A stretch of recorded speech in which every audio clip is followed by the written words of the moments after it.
ನಮಸ್ಕಾರ ರೈತ ಮಿತ್ರರೇ. ನಾವು ಇವತ್ತೊಂದು ಬದ್ನಿಗಿಡ ಪ್ಲಾಟ್ ವಿಸಿಟಿಗೆ ಬಂದೀವಿ. ಈ ಪ್ಲಾಟ್ಗೆ ಏನದು ಇಲ್ಲಿ ತೋರ್ಸಕ್ಕೆ ಬಂದಿವತ್ತಂದ್ರೆ ನಾವೊಂದು 10 ದಿನ 20 ದಿನ ಹಿಂದೆ ಅಂದ್ರೆ ಮೇ 10ನೇ ತಾರೀಕು ಒಂದು ನಾವು ಈ ಪ್ಲಾಟ್ಗೆ ರೈತರು ನಮ್ಗೆ ಫೋನ್ ಹಚ್ಚಿದ್ರು. ಏನೇ ಕೊಟ್ಟರು ಗಿಡ ಬೆಳವಣಿಗೆ ಆಗ್ತಿಲ್ಲ, ಸ್ವಲ್ಪ ವಿಸಿಟ್ ಮಾಡಿ ನೋಡ್ರಿ ಅಂತ. ಇದನ್ನ ನಾವು ಮೇ 10ನೇ ತಾರೀಕು ಮಾಡಿರೋ ವಿಡಿಯೋದನ್ನ ನಿಮಗೆ ನೀವು ಸ್ಕ್ರೀನ್ ಮೇಲೆ ನೀವು ಈಗ ನೋಡ್ತಿರ್ಬೋದು. ಏನಾಗಿತ್ತಪ್ಪ ಅಂತಂದ್ರೆ ಅವತ್ತು ನಮ್ಮ ರೈತರು ನಾವು ಅವತ್ತು ಈ ಪ್ಲಾಟ್ ವಿಸಿಟ್ ಮಾಡಿದಾಗ ನಮ್ಗೆ 2 ಸಮಸ್ಯೆ ಕಾಣಿಸಿದ್ವು. ಅದು ಕೊಟ್ಟಿದ್ದ ಗೊಬ್ಬರ ಅಪ್ಟೇಕ್ ಆಗ್ತಿರ್ಲಿಲ್ಲ. ಯಾಕಪ್ಪ ಅಂತಂದ್ರೆ ಅವಾಗ ಟೆಂಪರೇಚರ್ ಒಂದು ಜಾಸ್ತಿ ಇತ್ತು. ಆಮೇಲೆ ಇಲ್ಲಿ ನೋಡ್ತಿರ್ಬೋದು ನೀವು, ಈ ಮಲ್ಚಿಂಗ್ ಪೇಪರ್ ನೋಡಿ ಎಲ್ಲ ಸೈಡ್ ಎಲ್ಲ ಮಣ್ಣು ಪ್ಯಾಕ್ ಮಾಡಿದಾರ. ಒಟ್ಟ ಏನು ಅದಕ್ಕೆ ಏನಾಗಿತ್ತು ರೂಟ್ಗೆ ಮತ್ತೆ ಇಲ್ಲಿ ಒಳಗಡೆ ಇಲ್ಲಿ ಫುಲ್ ಎಲ್ಲ ಮಣ್ಣು ಹಾಕಿಬಿಟ್ಟಿದ್ರಿ. ಇಲ್ಲಿ ಮಣ್ಣು ಹಾಕಿರೋದ್ರಿಂದ ಇಲ್ಲಿ ಏನೋ ಆಕ್ಸಿಜನ್ ಸಪ್ಲೈ ಆಗ್ತಿರ್ಲಿಲ್ಲ. ನಾವು ರೈತರಿಗೆ ಏನ್ ಸಜೆಸ್ಟ್ ಮಾಡಿದ್ವಿ ಅಂತಂದ್ರೆ ಎಕ್ಸ್ಟ್ರಾ ಹೋಲ್ ಹೊಡ್ಕೊಡ್ರಿ. ಈ ತರ ಇಲ್ಲಿ ಹೊಡೆದಾರ ನೋಡ್ರಿ, ಆಕ್ಸಿಜನ್ ಸಪ್ಲೈ ಎಕ್ಸ್ಟ್ರಾ ಇಲ್ಲೊಂದು ಆಮೇಲೆ ಮುಂದೆ ಎಕ್ಸ್ಟ್ರಾ ಸ್ವಲ್ಪ ಆಕ್ಸಿಜನ್ ಸಪ್ಲೈ ಆಗಲಿ, ಒಳಗೆ ಗಾಳಿ ಆಡಲಿ ಅಂತ ಹೇಳಿ ಒಂದು ಎಕ್ಸ್ಟ್ರಾ ಹೋಲ್ ಇಡಕ್ಕೆ ಹೇಳಿದ್ವಿ. ಆಮೇಲೆ ಅವಾಗ ಏನು ರೆಕಮೆಂಡ್ ಮಾಡಿದ್ವಪ್ಪ ಅಂತಂದ್ರೆ ನಾವು ಒಂದೇ ಇದು ಈ ಪ್ಲಾಟಿಗೆ ಒಂದು 30 ಗುಂಟೆ ಪ್ಲಾಟ್ ಐತ್ರಿ. ಇದಕ್ಕೆ 1 ಎಕರೆಗೆ 1 ಲೀಟರ್ ವಿವಾ, ಆಮೇಲೆ ಒಂದು 100 ಗ್ರಾಮ್ ವ್ಯಾಮ್ ಅದನ್ನ ಡ್ರೆಂಚಿಂಗ್ ಮಾಡಕ್ಕೆ ಹೇಳಿದ್ವಿ.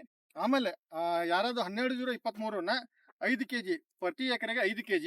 ಆಮೇಲೆ ಅದಾದ್ಮೇಲೆ ಮಾದನ್ 24-24-0 ಪ್ರತಿ ಎಕರೆಗೆ ಇದು ಪ್ರತಿ ಇಷ್ಟು ಪ್ಲಾಟ್ಗೆ 10 kg ಹೇಳಿದ್ವಿ.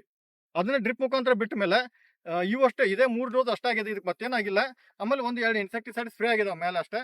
ಆ 3 ಇದು 20 ದಿನದಲ್ಲಿ ಈ 3 ಡ್ರಿಪ್ ಅಪ್ಲಿಕೇಶನ್ ಆಗಿರೋದ್ರಿಂದ ಈಗ ನೀವು ನೋಡ್ತಾ ಇರಬಹುದು ಯಾವ ತರ ರಿಸಲ್ಟ್ ಬಂದಿದೆ ಅಂತೇಳಿ. ಬ್ರಾಂಚಸ್ಗಳು ಇಲ್ಲಿ ನೀವು ನೋಡ್ತಿರ್ಬೋದು, ಬ್ರಾಂಚಸ್ಗಳ ಸಂಖ್ಯೆನೂ ಚೆನ್ನಾಗಿ ಬಂದಿದೆ. ಆಮೇಲೆ ಸೆಟ್ಟಿಂಗ್ ಕೂಡ ಆಗ್ತಾ ಇದೆ. ಇದು ಈಗ ಎಷ್ಟು ದಿನ ಆಯ್ತಪ್ಪ ಅಂದ್ರೆ 45 ಡೇಸ್ ಪ್ಲಾಂಟ್ ಇದು ಗಿಡ ಸಸಿ ಹಚ್ಚಿ 45 ದಿನ ಆಯ್ತು.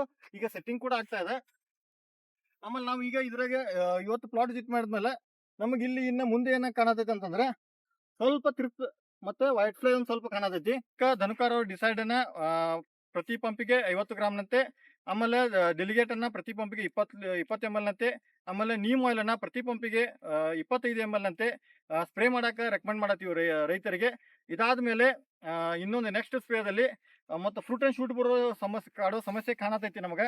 ಅಲ್ಲಿಗೊಂದು ಇಲ್ಲಿಗೊಂದು ಕಾಣತೈತಿ. ಅದಕ್ಕೆ ನಾವೇನು ಹೇಳತ್ತೀವಿ ಅಂತಂದ್ರೆ ಸಿಜೆಂಟಾರ ಸಿಮೋಡಿಸ್ ಅನ್ನ, ಆಮೇಲೆ ಅದ್ರ ಜೊತೆಯಾಗಿ ಧನುಸಾನನ್ನ, ಅದರ ಪೆಂತೋಟಿನ ಘಟಕ ಬರುತ್ತೆ, ಅದನ್ನ ಎರಡು ಕೂಡಿಸಿ ಸ್ಪ್ರೇ ಮಾಡಕ್ಕೆ ರೈತರಿಗೆ ರೆಕಮೆಂಡ್ ಮಾಡತ್ತೀವಿ.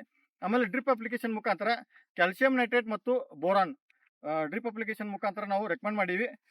ಇದರ ಮುಂದಿನ ರಿಸಲ್ಟ್ ಅನ್ನ ಮತ್ತೆ ಮುಂದಿನ ವಿಡಿಯೋದಲ್ಲಿ ಮತ್ತೆ ಒಂದು 10-15 ದಿನ ನಂತರ ನಿಮಗೆ ತೋರಿಸ್ತೀವಿ. ಅವಾಗ ಸೆಟ್ಟಿಂಗ್ ಹೆಂಗಾಗಿರುತ್ತೆ, ಹುಳು ಕೀಡಿ ಬಾಧೆ ಹೆಂಗಾಗಿದೆ ಅಂತೇಳಿ, ಅದರ ಕಂಟ್ರೋಲ್ ಇದನ್ನ ಮತ್ತು ವೈಟ್ ಫ್ಲೈ ಇನ್ಫೆಸ್ಟೇಷನ್ ಎಷ್ಟು ಕಡಿಮೆ ಆಗಿದೆ ಅಂತೇಳಿ ಅದನ್ನ ಮತ್ತೆ ಮುಂದಿನ ವಿಡಿಯೋದಲ್ಲಿ ಹೇಳ್ತೀವಿ. ಅಲ್ಲಿವರೆಗೆ ಮತ್ತೆ ಭೇಟಿ ಆಗೋಣ. ಧನ್ಯವಾದಗಳು, ನಮಸ್ಕಾರ.